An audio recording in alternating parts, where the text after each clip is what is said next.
Hello and welcome to another episode of Two Guys and a Chainsaw. I'm Craig. And I'm Todd. And we, this week, are, or today, whenever this gets posted, we're talking about a movie. We are just flooded with requests. You know, we have this huge list of requests, and we're getting requests from our patrons, which we very much appreciate. And, you know, with all of that, I thought, I'm just going to pick something I want to do. You're going to treat yourself today. Treat yourself. A little something for you. Honestly, we have so many requests that, you know, whatever we decide to do, we usually just have to go through the request list because somebody has usually requested it, but not this one. That's true. The reason that this one came to mind for me is because over the 6-7 years we've been doing this, we've pretty much hit almost every major horror franchise. Mm-hmm. But there are just a couple that we haven't hit yet, and one of those is the Hatchet franchise. Yeah. We've never hit before, and we've never even really talked about it very much. No, we haven't. It crossed my mind in thinking about what we were going to do for today, and I looked it up, and it's easily accessible online. You can find it for free on multiple platforms. I watched it on Tubi. Now, if you watch on Tubi, it's ad-supported, so you have to watch commercials, which is kind of annoying. But I don't know if I've said this before. I may have.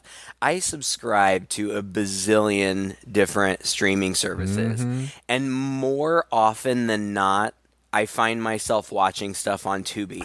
Of all of the streaming platforms, they have an amazing horror catalog. Like, it's just enormous. And you know, mainstream stuff, a lot of stuff you've never heard of, and granted, a lot of it is crap. Like, I'll put something on, and within the first 5 minutes, I'll say, I can't watch this. But if you can wade through that stuff, you can find some really interesting stuff on there too. And there is some mainstream, critically acclaimed stuff on there. So there's my little free advert for Tubi. Tubi, if you're listening, I have Venmo and PayPal. Just hit me up. We're happy to promote your free service. Pay us money, please.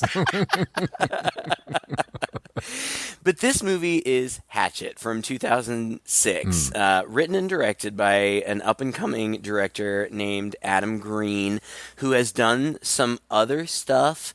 Probably his most notable other film is a movie called Frozen.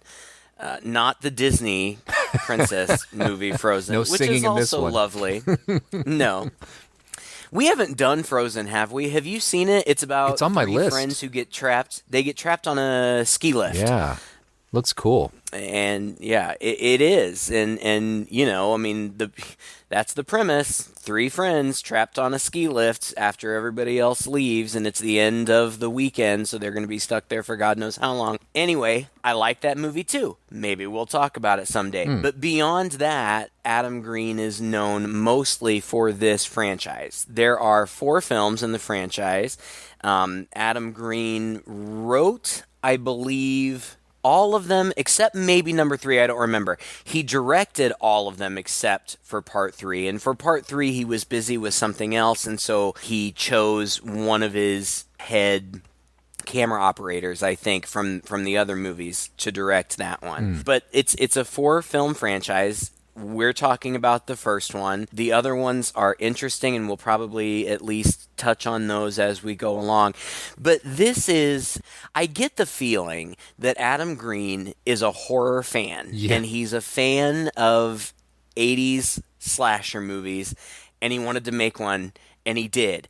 And I have no idea, this guy must just have some magic in the way of connection. You must know people. Because, yeah, I mean, this is one of his first films. I mean, he had done some stuff before that, but almost nothing. Yeah, pretty much almost nothing. nothing. Yeah.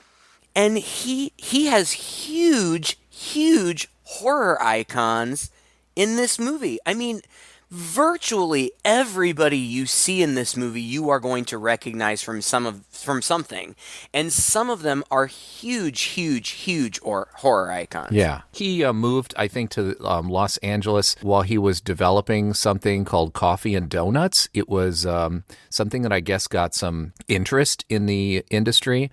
It was something that I think was like a stage play or something that he put on, and there was some interest to develop it for a TV series. And he moved to Hollywood, but then things fell through pretty quickly with mergers between networks and whatnot, and he ended up struggling quite a bit, basically as a page boy, as a assistant on the sets. He was DJing somewhere. He's also big into heavy metal and played with metal band and has a relationship with the Guar folks. He did end up getting that TV series made like decade later. But in the meantime, he was down to a point where he was like eating, like, I guess while he was DJing at this club, he was eating people's leftover food, pulling stuff out of the trash. I mean, like, he was pretty much that desperate. And according to him, anyway, he was looking at the horror scene at the time and was kind of disgusted because this is 2006. This is, we're kind of in the heels of the torture porn era. And he was like, everybody's either interested in torture porn or remakes. Nobody is doing anything new. And so why don't I just kind of combine the two things? I'll take something classic that we like, but instead of making a remake of it, we'll just make a new one, a new iconic character like Jason Voorhees or Freddy Krueger, and just do an old school type slasher, but in a slightly different way. And his different way of doing it was injecting the humor into it, like the outright humor. And I read an interview with him where he said that he deliberately packed his cast with comedians just because those comedians, they kind of get it. They have the right timing and everything to make their characters believable and interesting. And whereas the old school slashers, their characters are just kind of throwaway. They don't do a lot for character development. He's like, even though I'm not going to really change that formula much, it's still going to be 5 minutes and you're still waiting for the next person to get killed, But instead, I'm going to take that space in between the killings and actually have some interesting, funny characters that you kind of actually believe are real people, and maybe you'll be a little sad that they're dead. And to that, I think he succeeded. I really do. I mean, it's, for me, this is my second time watching the movie. I think that he pretty much did what he set out to do.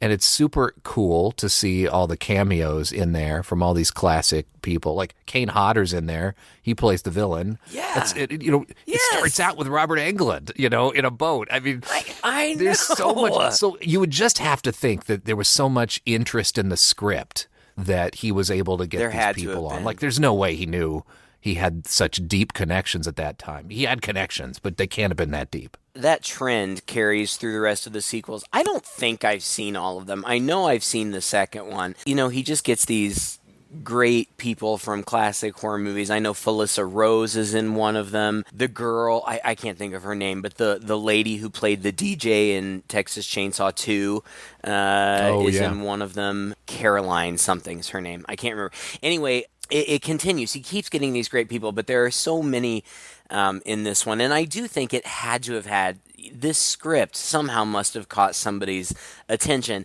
And I understand why, because this is a funny movie.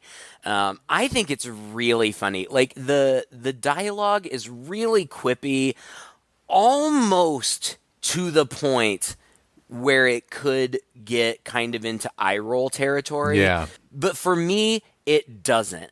I was smiling and laughing out loud through this whole movie.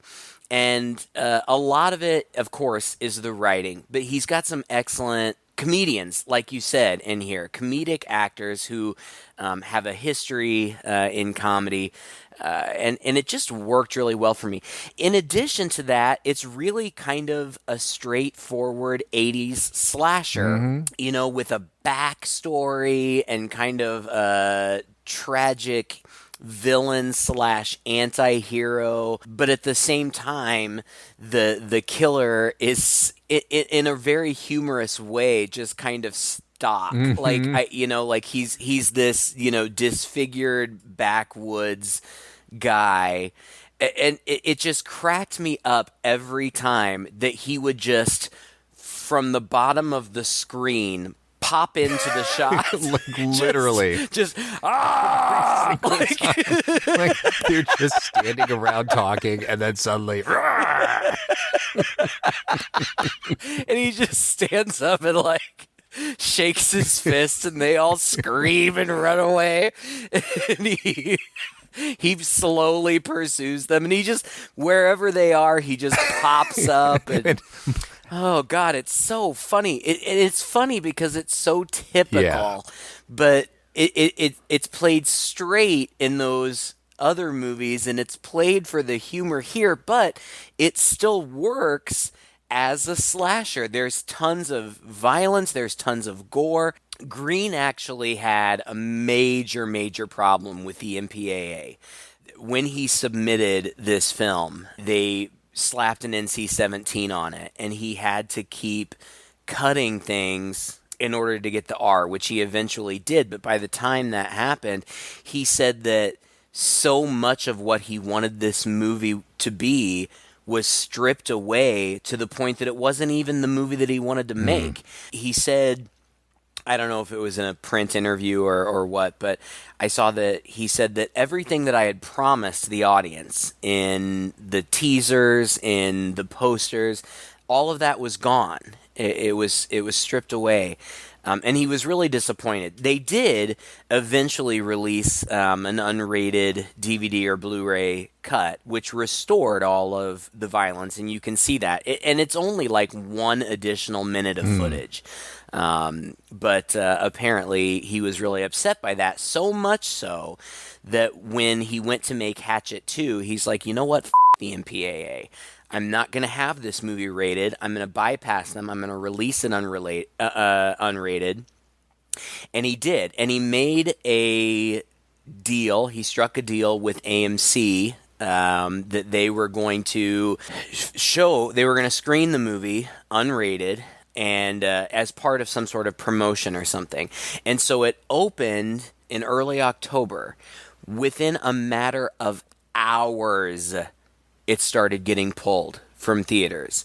And within a matter of just, I think, 3 or 4 days, it was completely and 100% pulled from theaters. Adam Green believes that it was because of pressure from the MPAA.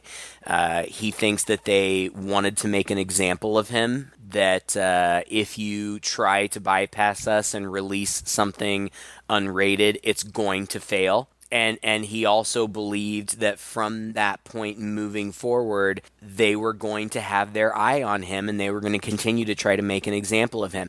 And he just didn't understand it. He said, when this movie came out, it came out at almost exactly the same time as The Hills Have Eyes, the remake. And you and I have both seen that, and that movie is brutal and nasty and violent and disturbing. And he said, and that movie got an R. It was a big studio movie. It was going to bring in a lot of money. It got an R, no problem, no cuts necessary. But here, my stupid little movie with, a guy ripping people's heads off. And he said it doesn't even make any sense. He's like, yeah, there's tons of violence and tons of gore, but it's Yeah, dumb. it's It doesn't, over the top and stupid. it's not. Plus, it's a comedy. It's There's gags. gags and there's Yeah. jokes and things throughout. It's supposed to be lighthearted, not like The Hills Have Eyes. My God. Right, which again, and he said, I'm not dissing those movies. He said, I love those movies. They're great movies. I just don't understand why my little movie is getting treated It's differently. politics. 100% politics. Yeah. Yeah. Oh, it's politics and business and bureaucracy, and I know that Wes Craven butted heads with the MPAA throughout his career. It's unfortunate, and we've talked about. Heather asked us about this in our interview, which you can access via our Patreon account if you would choose to support us.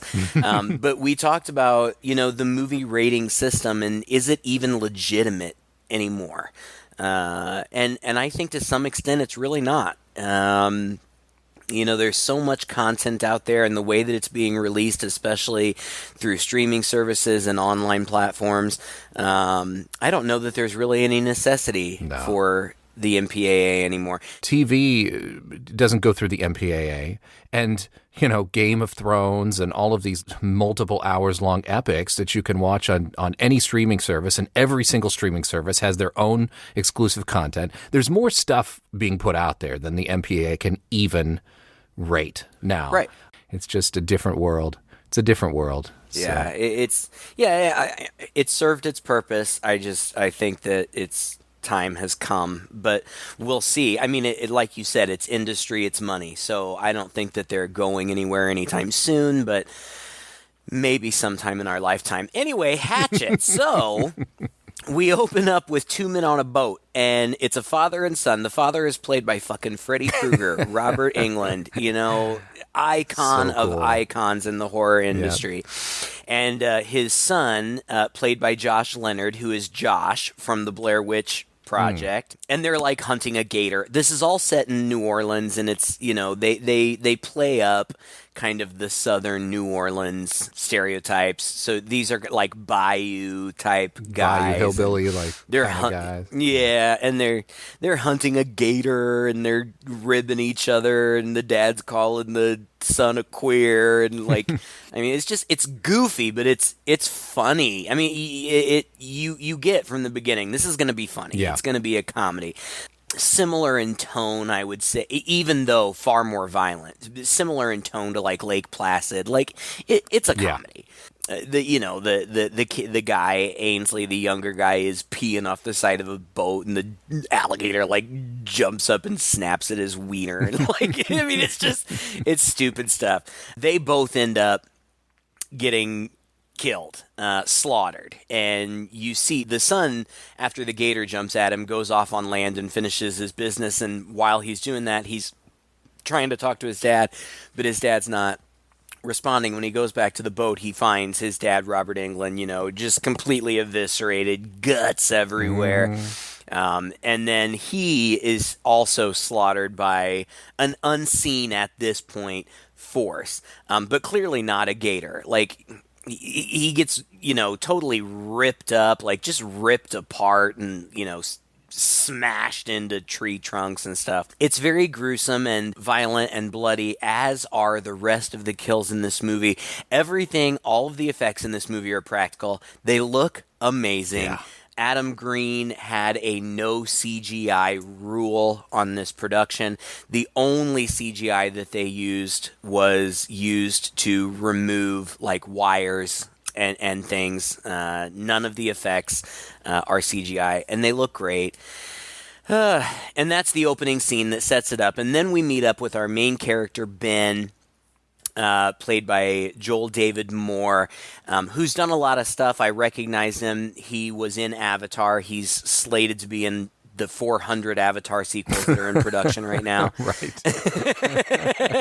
It does make me wonder about those sequels. Do you think all the actors who were in those have been like also tied up for the last decade and a half? Who knows? Who knows? And like, is there really anybody out there who's like, oh man, when is that Avatar sequel? Oh my God, I've been waiting for so long for a new one. I want to see Fern Gully with blue people again. Please, I need 4 more. Well, don't worry, folks. Yet the trailer for the long-promised sequel finally released recently. I know, and 3, I think 3, 4, and 5 are in pre-production, but that's another story. We then meet. Okay, so it's Ben and his group of friends, one of whom is played by Adam Green in a non-speaking role, just a drunk friend. But his best friend Marcus is played by Dion Richmond, who's been in tons of stuff, but forever will be Rudy's friend Kenny from The Cosby Show to me. Oh my God. Yep. He was so cute and so funny as a little kid, and he's still really funny. He is.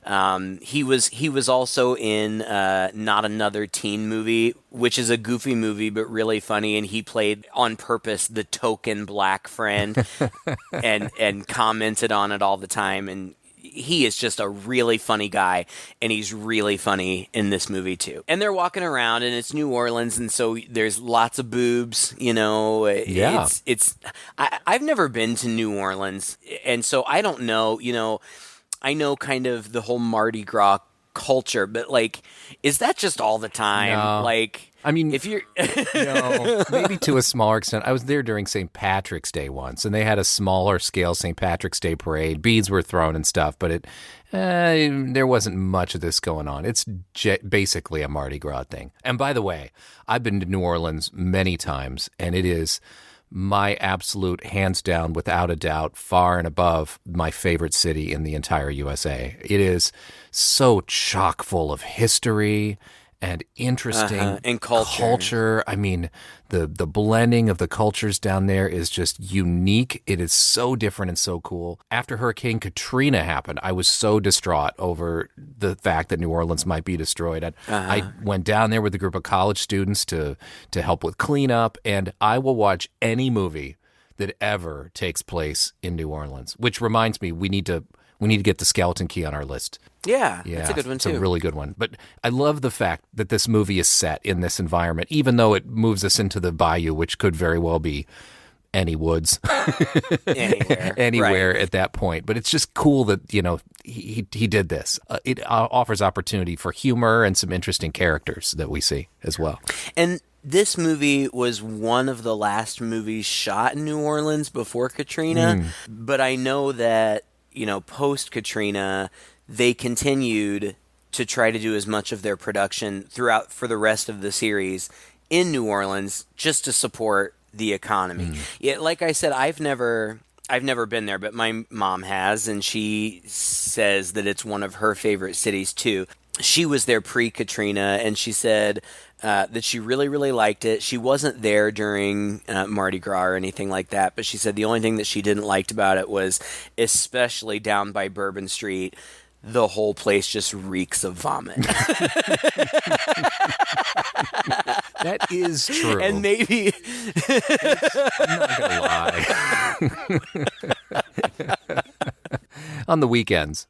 What you see here is very stereotypical Mardi Gras type stuff, like women flashing for beads, people partying, drinking, having a good time, but also puking on the street and blah blah blah. Well, Ben is over it because he's just gotten dumped by his long-term girlfriend, and so he's not into all this partying, and so he says that he wants to go on like a haunted swamp tour. Because some friends had told him it would be fun. Which is hilarious. It's a joke that keeps coming up. How is this fun? This place is disgusting. Our hotel room smells like sweaty balls, man. Everybody's just drunk and looking for a fight. You threw up 6 times yesterday. How do you even do that? You guys just stay and have fun, all right? I'm gonna go find something to do.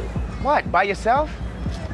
DeWitt and Robinson told me about this haunted swamp tour thing that they did last year. They said it was amazing. You see all these like floating lights and stuff on the water. So it's like all he can talk about with everybody. He's that one geeky guy. He's like when I went to Vegas with my buddy friends, and they were interested in these very serious sort of adult things. And I was like, hey, I heard like there's a new show over at the such and such casino. I want to go see Cirque du Soleil. And they're like, all right, Todd, you go see Cirque du Soleil. We're not interested.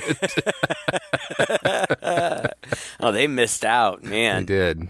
Anyway, but so the rest of his friends don't want to go, but Marcus says that he'll go with them. I think he kind of feels sorry for him. They're best friends, whatever. They go to Reverend Zombie's voodoo shop to set up this tour. It's closed, but they knock on the door, and Reverend Zombie answers the door, and it's Tony Todd. That's so cool. Playing like a voodoo priest, but not really, like a Bourbon Street voodoo priest, Right. And he says that he can't do tours anymore after what happened the last time. And he tells this very long story. I wish I could do a Tony Todd voice, but I can't. But in that deep, grovelly, scary voice, he tells this long story, and you're just waiting, like, what happened? He got spooked by something in the marsh. He saw 2 eyes staring at him from the woods. It chilled him to the very mellow. He wanted to get off the boat in a hurry. And he had his foot dangling over the edge. He fell in? A gator got him? What happened? He slipped. Hit his head right on the roof. And sued me for negligence. That cocksucker! Like that's the conclusion of the story. It's so good. So he can't do it anymore. Yeah. But he's like, you know, check down at Marie Laveau's House of Voodoo. There, I think they're still doing one. And so they head down there. Ben just casually sees a T-shirt with an axe on it that says Victor Crowley lives. We meet the rest of the people who are going on this tour. Two girls, Misty and Jenna. Misty is played by Mercedes McNabb, who's done a lot of stuff. She was in The Addams Family when she was a little kid. And she was really funny in that, even though it was just a bit part. I remember her as Harmony from Buffy the Vampire Slayer and Angel, and she was freaking hilarious on that show. And then Jenna, played by a lady named Jolie Fiore, who has done a lot of TV and stuff, but I didn't recognize her. But they're shooting like a Girls Gone Wild type film called Bayou Beavers. It's so great. And they're just shaking their naked boobs around. They're flashing their boobs throughout the movie. It's hilarious. Pretending to make out with each other. It is hilarious. Like I'm sure you and my other straight friends, you know, very much appreciated that. For me, it was just hilarious. Like, it was just so comical that at every turn, their cameraman, played by Bill Murray's brother, Joel Murray, just every, like, it's like in fast food. Like, if there's time to lean, there's time to clean. Like, if we have a second, pop your tits out. You know, I'm going to get some footage. Oh, just a minute. I got to go get a new battery. Wait a second. Absolutely hilarious. And Joel Murray, you know, is a funny guy. He was in Scrooged with his brother. Mm-hmm. He's one of, I think, 3 Murray brothers. I think there are like 9 of them. There's actors. A ton of Murray brothers. There's a bunch of the brothers. I don't know how many of them act. I know at least 3. Yeah. But he's younger and he's funny. You'll recognize him. You've seen him and stuff. He's a funny guy. And then we meet the tour guide, Sean, played by a kid named Perry Shen. And he's like goofy and over the top trying to put on this New Orleans accent, even though he appears to be of like Asian. He's Pacific clearly Islander or Asian. Yeah. What can I do you two for? Do you do a haunted swamp tour? Why, I do the only haunted swamp tour? Real live ghosts? Ooh, tales of the macabre. And actual sites that are still damned by voodoo curses. but he's trying to put on this New Orleans accent, and like it's just as bad as mine just was. Just like earlier, when later when Marcus says the only scary thing about this tour is Mr. Uncle Remus meets Bruce Lee up there. Yeah. He calls him lots of different names, and they are all totally appropriate.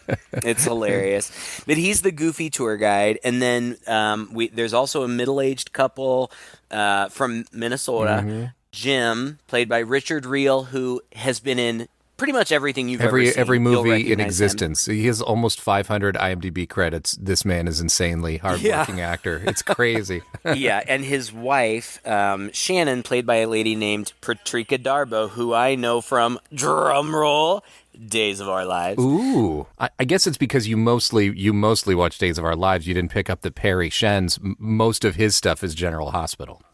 Oh, yeah, I did see that, but yeah, I never watched the General Hospital. Your Days of Our Lives person. This lady, Patrika Darbo, I loved her on Days of Our Lives because she's funny. She's a little kind of rotund, cute woman, but the gag on Days of Our Lives was that she was married to this super, super hot doctor, and they were just all over each other all the time. It was just so funny to see this little, stout lady and her big hot husband just soap opera gaze and passion.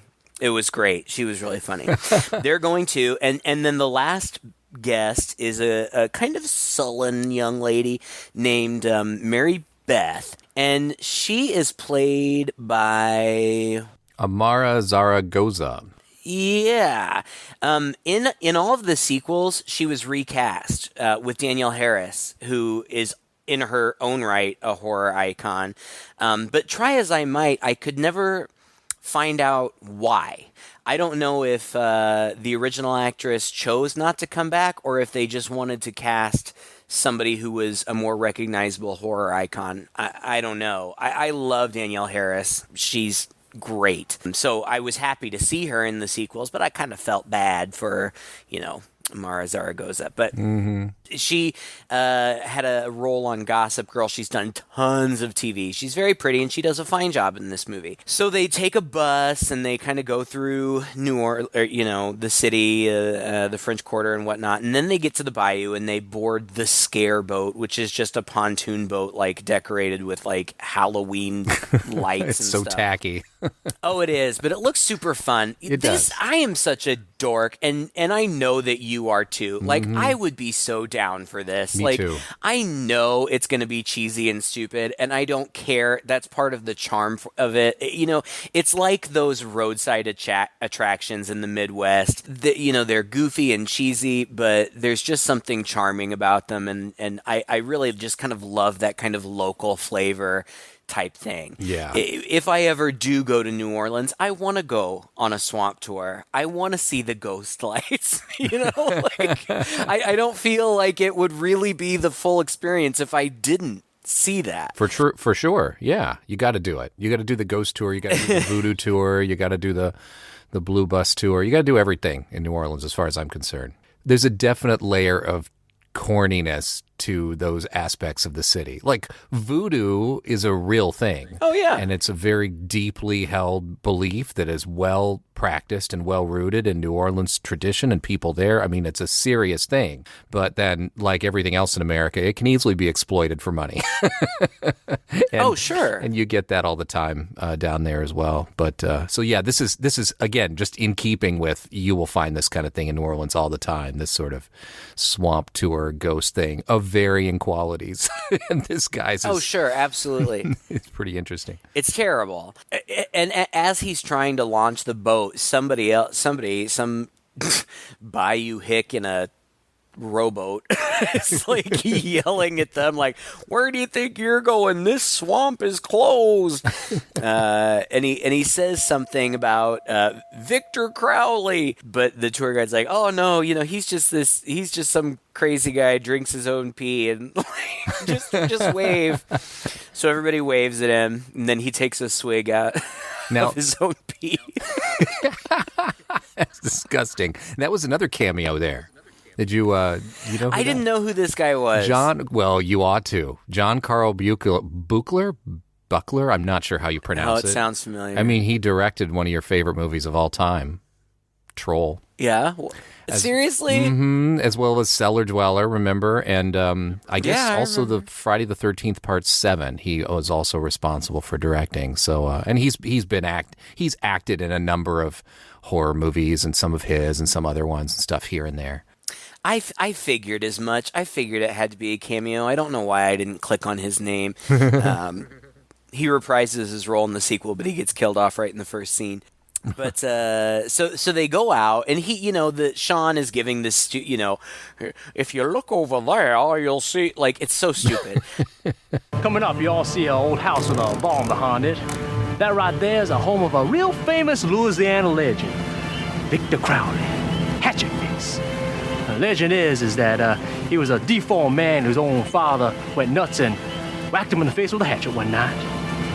Probably on account of he was so ugly or something. Anyway, he died. And so the story goes is that if you're ever near the old Crowley house late at night, you can still hear old Victor Crowley crying for his daddy. Eddie. Y'all hear that? Eddie. I done heard it again. That ain't the story. It's hilarious. It's also hilarious to me that she's like all like, that's not the real story. And then later she tells the story and it's exactly the same, except for like a few minor details that are just extra. Like it's not like anything that Sean said wasn't true. It's just like apparently she was angry that he left out these little details. Which is funny because this is what Adam Green said when he was coming up with Hatchet, with the Victor Crowley thing. He was like, he wanted to keep it simple. And this needs to be something you can tell your friends. You know, this dude's dad hit him in the head with a hatchet through the door, and nobody's sure if he's alive or dead. Boom.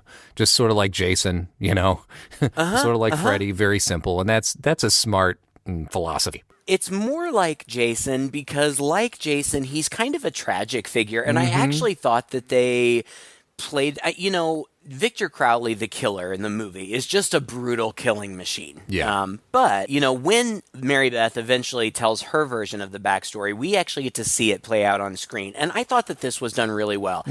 Kane Hodder plays the killer, Victor Crowley, but he also plays sans makeup Crowley's dad. And we see this whole story about how, you know, he was born deformed, but his dad liked him. His dad loved him and, you know, tried to protect him. And you see them like sitting together and his dad feeding him, and this deformed kid, you know, his face is just terribly disfigured, is eating, and like, you know, the food is falling out of his mouth. It's gross, but it's falling on his little doll. Oh, he's holding onto like cradling a baby doll, and he seems comfortable and safe and happy with his dad and his dad. Kane Hodder is a giant of a man, but he's a handsome man. Yeah. You know, you don't see him in much other than horror, but I get the feeling that he is not a bad actor. Here, he's very sympathetic. I kind of got the feels a little bit, you know, in this relationship. At one point, he drives into town and he's got Victor with him, and Victor's kind of wearing, you know, like a shroud, and he stays in the car while his dad goes in, and the local kids torment him, which is mean and sad, you know. That's not nice to bully people. Ultimately, the tragedy is on Halloween night, the kids came to their house out on the bayou, and in an attempt to draw Victor out so they could get a peek at him, they throw fireworks at the house, which sets the house on fire, and Victor is trapped inside. And his dad, who hadn't been there, returns home and can hear his son screaming from the inside, but the door is on fire, so he can't just open the door. So he picks up a hatchet and he's trying to break the door down, but Victor, for whatever reason, I you know, he's a little slow or whatever, or he's just scared, which would be also completely reasonable. Yeah. He's pressed himself up against the door trying to get out, and the hatchet goes directly into his face and kills him. This backstory is explored further in the sequels. There's more to it, but in Mary Beth's story, she just tells us, you know, this devastated his father, and his father just became a recluse and died sometime 5-10 years later. And ever since then, people have said that they, you know, hear the cries of Victor Crowley at night and blah, blah, blah. It's actually kind of a sad backstory, and I kind of liked it. But yeah. It would have been better, though, for him to just like step about 3 feet to the right where there was no fire and just break through the window. Right, that's true. Or maybe run around to the back door. Yeah, and at this, God, we've been talking for so long, but this, it gets to the point, they crash the boat, sink the boat, they have to get off. The old guy gets bit by an alligator and whatever, but they find themselves in front of the real Crowley house. That's when Mary Beth tells the real story. But because the old guy's injured, he and his wife are bound and determined. And, like, apparently they have to go. There's no other way. They have to go right by the house in order to get to the road or anything else. There's just no other possible way they could go. Some of them are like, oh, this is stupid. There's no, ghost or whatever it is. And then that's when Victor Crowley just bursts out of his house, arms in the air, hatchet in hand. No subtlety here. None at all. And I love it. Yeah, it's awesome. Hilarious. And he looks good. The makeup, it doesn't articulate very much. It seems mostly like a mask or different prosthetic pieces that really don't move a lot. But he's huge and he's gross and he's scary. And he chops the old guy in half. The wife, he rips her jaw apart in a great shot that I'm sure if we were talking about technicality, I have no idea how they did it because the camera spun around. Okay, so you've got the actress and Kane Hodder puts his hands like in her mouth and starts to open her mouth. But then the camera spins around him. And when it gets back to her, it's now a prop. It's a dummy. And he rips the top of her head completely off. I would pay $5 to see a behind the scenes of how they did that. Yeah. Because it looked seamless. It was looked really great. good. Yeah. And then Victor Crowley chases them through the bayou for 30, 40 minutes. Great creative kills. The guy who shot the porn, he gets his head spun around 360 degrees. Looks fantastic. Jenna, one of the porn girls, gets her face sanded off with a belt sander, which is hilarious. That was so funny. Like, it's so random. And apparently this belt sander is one of his weapons of choice. Oh, yeah? Throughout the rest of the whole series. And what is it plugged into? I know. It must be. Well, I actually read an interview with the director, and he talked about the belt sander. He said that when it came time to shoot it, he was not going to do it. He's like, this is ridiculous. I can't have our killer, with an extension cord behind him, running around with his belt sander. And the prop guy was like, no, we've got to do it. How about if tomorrow I can whip up and bring you a gas-powered belt sander just to prove that such a thing can exist? Will you do the scene? And he's like, fine. And he says, lo and behold, the next day, the prop guy had a gas-powered belt sander. It says, here you go, we're going to do it. Oh, God, it's hilarious. It's so funny. And it's gross, and it looks fantastic. And like I said, he just keeps, they'll run away, and then they'll kind of huddle up and talk about what they're going to do next. And then he'll show up again. Ah! It's almost like a running gag as often as these people will run, I don't know, for 30 seconds and then stop and then have a conversation or argue with each other or, say they're going to make a plan. And then while they're doing that, the whole time I'm thinking, you guys just need to get the out of there. And yes. Oh God. And just keep moving. But I'm so glad that they stop and talk because the dialogue is it's banter and it's so funny. Like I was just laughing and laughing. Marcus making fun of the tour guide, hilarious. The tour guide's changing accents. Yes, he's got 3 different accents. I think it turns out that he's just an American. Yeah. like all of his accents are fake. Because New Orleans, people who live in New Orleans aren't American. Right. We know what you mean. Standard, American standard. Yeah, they trip over the body of the cameraman and they pull out his wallet and it turns out that he's not who he said he was. He's just some average Joe who cons women into showing their boobs so he can record it for his private collection. And Misty says, so he didn't really work for Bayou Beavers? I'm thinking no. Dude must pretend he's a producer to get his own little collection. Good idea. That pervert! Why are all men such slime? I can't believe I've fallen for that shit 3 times now. Like,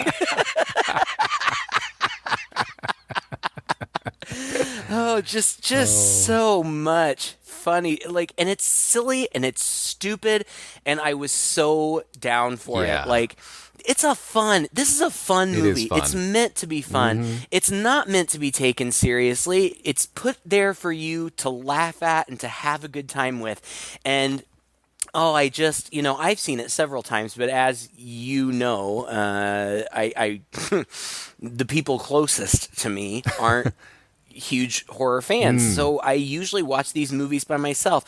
I think that seeing something like this in a theater full of people who are into this kind of thing wow. would just be Awesome. I can't imagine the energy and the laughter. Even just sitting around with your friends, it's just so fun. I just think it's super fun. But they run around. Everybody eventually gets killed except for Ben, Mary Beth, Marcus, and Misty. And at that point, they decide they need to go back to Crowley's house to try to find weapons. And I think that they're going to find a gas can and try to set him on fire. I don't remember why they said they think that will kill him. Yeah. So they split up. Ben goes to look for the gas. Mary Beth is kind of hanging out with Marcus, and they're keeping an eye out. And then Misty's over by herself keeping an eye out. And she's so funny. Even with no dialogue, she's just like rolling her eyes and making gestures and stuff, and so funny. But then the camera cuts to Mary Beth and Marcus again, and they're like taunting Victor Crowley, trying to distract him or something. It cuts back to Misty, and she's gone. Just her clothes are like draped over a bush. And then you see Ben like rooting through the gas cans, and he just gets hit in the head with Misty's head, like just out of nowhere. Like her head just like smacks him in the head, and then her whole torso follows, just smacks him, and then Victor Crowley shows up in the door. Ah! And they fight, and they douse him in gasoline, and they light him on fire, and he's on fire, and it immediately starts raining. And puts him out. And then there's a chase through a cemetery, and Marcus gets killed. I really kind of hoped Marcus was going to make it because he's so funny, but it's suiting for the movie. He gets his. My favorite thing about Marcus is in pretty much every scene, he's like, "This is bullshit." Yeah. Like, you could take a shot every time he says that and have a really fun time. Damn it! I'm not even supposed to be here right now, man. Just to be looking at some titties, man. What's wrong with us? As he's up a tree.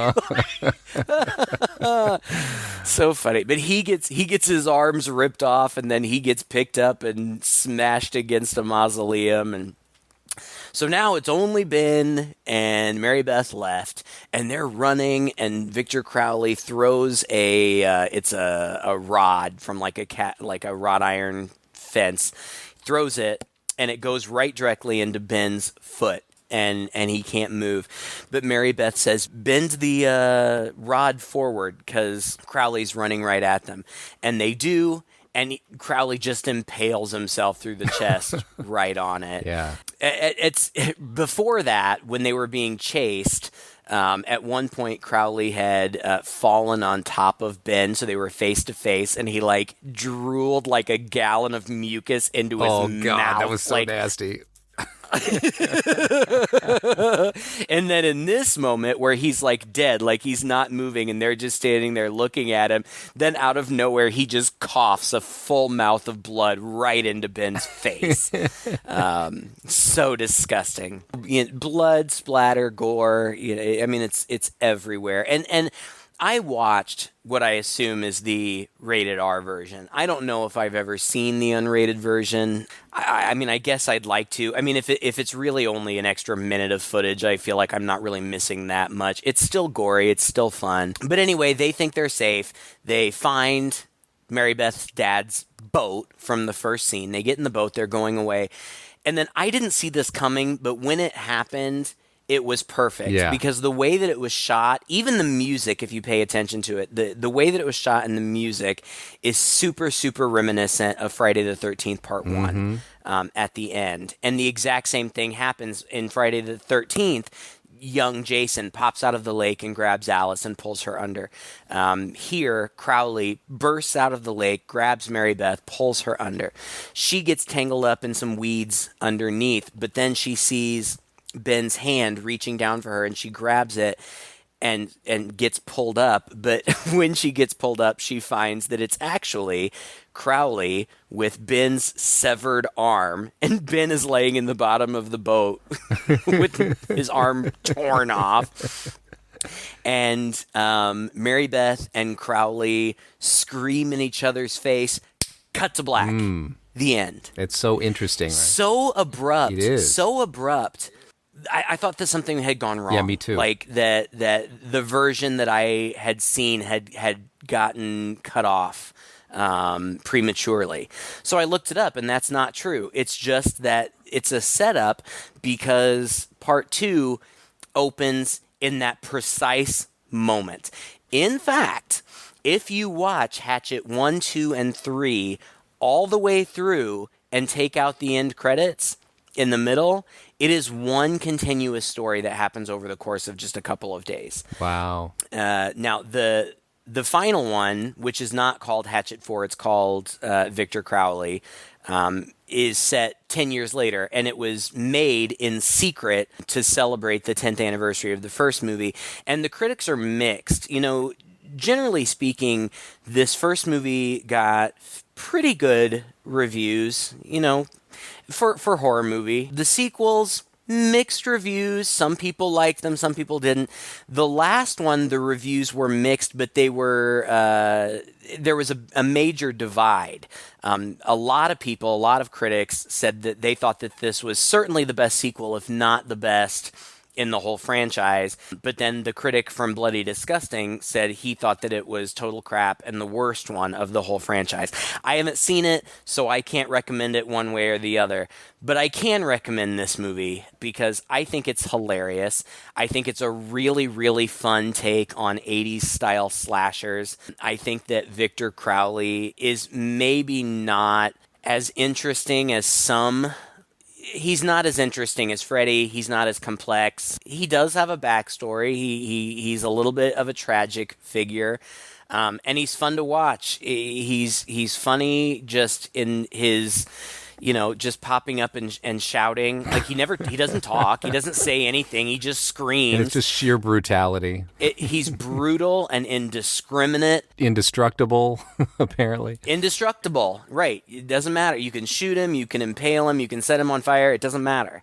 And the sequel goes into more of that, you know, about, you know, there's a curse that, whatever. Not that it's stupid, it's just not worth going into in detail now. If you're interested, read the Wikipedia pages or watch the movies, because there is more to his backstory or whatever. Yeah. I liked it. I had seen this movie before, maybe even more than once, but I'm sure it has been at least a decade. And going back and watching it again, I had a lot of fun. Yeah. I enjoyed it more than I remembered, and I enjoyed it more than I expected to. What surprised me the second time around, I don't remember the circumstances on which I saw it the first time around. I know I was alone. What really got me was just how funny the movie was. I remembered it as having humorous elements, but more or less just being a straight-out slasher kind of copycat movie. But this time around, it really opened my eyes, really hit home just how it's almost a comedy first, really, and a horror movie second, only because, my God, well, A, the subject matter, and B, it is one of the goriest things you're going to see. I mean, it loves to go up close and personal with all of these effects, and you and I both love that stuff. Yeah. We just love the artistry of it and everything, and so that's definitely doesn't disappoint in this movie at all. So yeah, all around it kind of hits all the notes. Would I want to see like 4 movies just like it? I don't know. I guess I go back and watch 80 slashers that are all basically the same. But those are products of their time. This is a throwback, so maybe I'll check out the second one. Yeah. If it's as funny as this one is, then yeah, for sure. I think, again, maybe not the third one, but the rest of them are all written by Adam Green, and he wrote this one, so one would think that they would be similar in quality, but who knows? But no, I definitely do recommend this one. I think that a lot of our listeners would really get a kick out of it. If you haven't seen it, which you probably already have, but maybe it's time for a revisit. Yeah. Thank you for listening to this episode. If you enjoyed it or had anything to say or any insights that you would like to share with us, we're on a variety of platforms, basically anywhere that you can find podcasts. If you just Google Two Guys in a Chainsaw Podcast. We also do have our own website, twoguys.red40net.com. We have a Facebook page, and you can leave us messages anywhere there, and we try to respond to as many of those as we can. We do also have a Patreon campaign going on right now. Some of you have told us that you would like to support us even more than you already do. The web address for that is, Todd, patreon.com/chainsaw podcast. If you are so inclined, there are a few, just a few bonus things for those who choose to throw us a little extra support, but we're still here releasing our regular episodes for all of you across these various platforms for free, and we will continue to be doing that and are happy to do it and love interacting with you as much as we can. Until next time, I'm Craig. And I'm Todd. With Two Guys in a Chainsaw.